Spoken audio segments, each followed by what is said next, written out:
Ladies and gentlemen, do you ever just get froggin' angry? Because that would describe me perfectly right now. Do you want to know why I'm froggin' angry?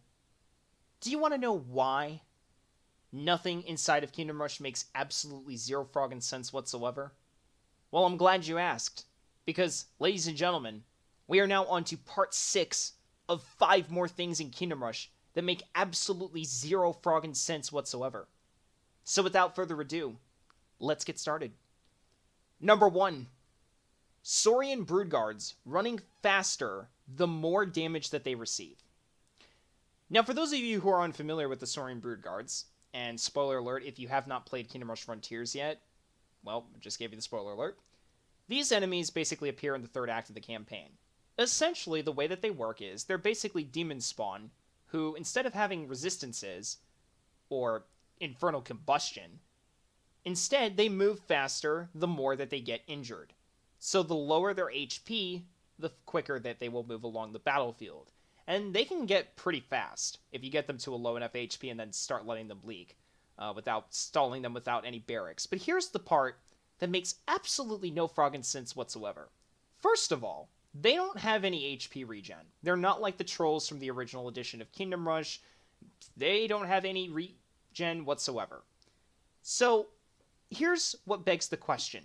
How on earth are they capable of running faster the more damage that they receive? Because I don't know about you, and I don't happen to know anything about Saurian biology, but I'm pretty sure that if I was shot in the foot with an arrow, or stabbed there with a sword, or hit there with a magic bolt, or literally having my legs blown off by a grenade from a bomb tower, I'm pretty sure that I wouldn't be able to run any faster than I currently was before. In fact, I might not be able to move at all. In fact, I might just fall over and die. But for some freaking reason, Saurian Broodguards can. They're just like, nah, no worries. So what if you get injured? Just run faster, bro. Just run faster. Be like Usain Bolt. This is the Olympics. Didn't you hear the gunshots earlier? Oh, wait a minute. That's actually just the Dwarven Bastions. Anyways, moving on. Number 2. Sons of Surrogas having high physical armor rating. And no, this is not a joke.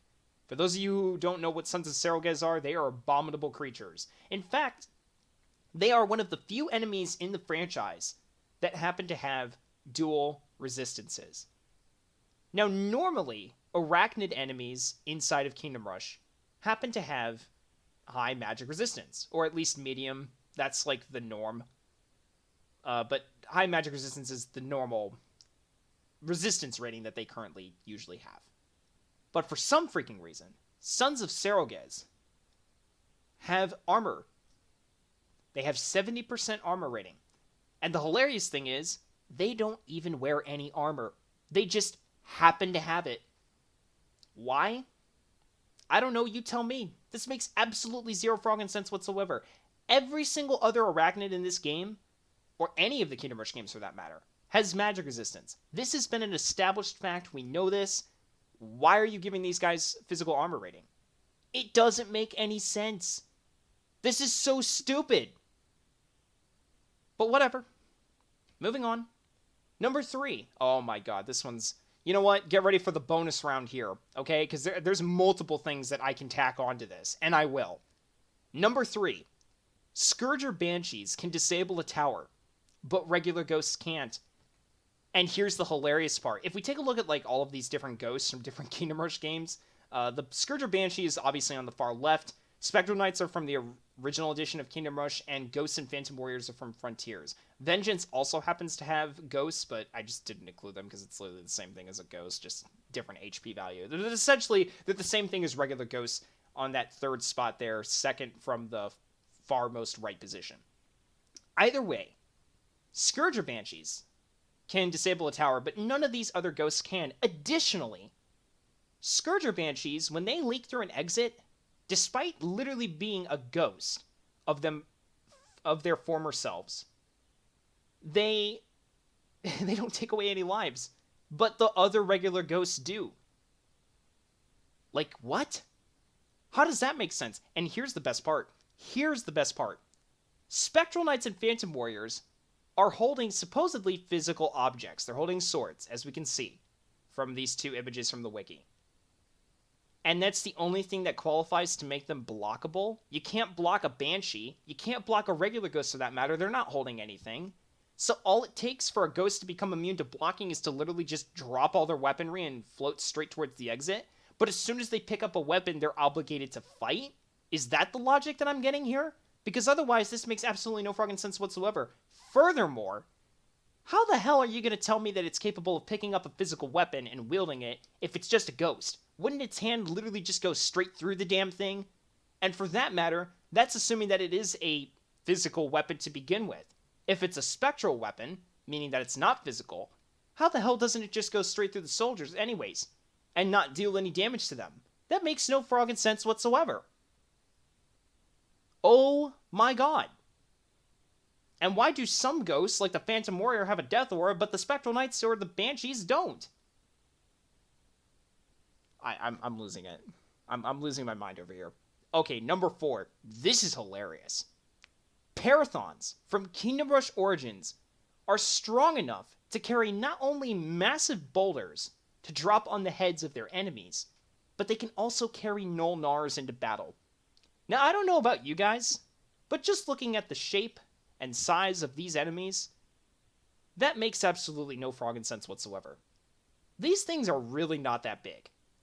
The fact that they're capable of picking up a Null Nar, despite its big, brute form and bulky weight, not to mention all the medium armor that it's carrying and that heavy mace, how is it capable of flight?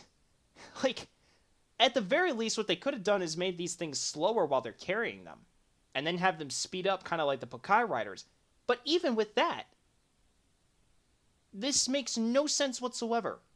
You're telling me that a Parathon is strong enough to literally pick up a Null Nar and carry it into battle. The boulders I can kind of understand, because if you pick up one that's appropriately sized, like, it doesn't have to be even that big. Like, we've seen the freaking Griffins from Narnia do that shit. But Parathons? I'm sorry, these are not Griffins. In fact, they're arguably even smaller than the Griffins. So how the hell are they capable of carrying something that's probably even more than their own body weight? That is just absurd. And ladies and gentlemen, as if that wasn't the worst point yet, here we go. Liches in Kingdom Rush Vengeance don't heal when allied units nearby die. Now, for those of you who are unfamiliar with the Lich and how it works, essentially, they're part of a group of haunted units, of which those 3 are the Haunted Skeletons, the Bone Carriers, and then the Liches themselves. Now, Haunted Skeletons not only increase their damage when allies die, but they also regen HP. The Bone Carriers can further increase the Haunted Skeleton's damage, and they also regenerate when allies die. But for some reason, the Liches, who can also literally summon those said Haunted Skeletons and have a ranged attack, on top of everything else to boot, don't regenerate HP when allies die. Do we see the problem here? Once again, this is an issue of consistency. Why on earth can a Haunted Skeleton and a Bone Carrier heal themselves when nearby allied units die, but a Lich, who literally looks similar to both of these units, isn't capable of doing the same thing? I don't know. You guys tell me down in the comment section below, because I sure as heck froggin' don't know the answer. In any case, ladies and gentlemen, hope you guys enjoyed the end of this episode, and I will hopefully see you guys on the next YouTube video or live stream. This is Pollux the Wise. Peace out.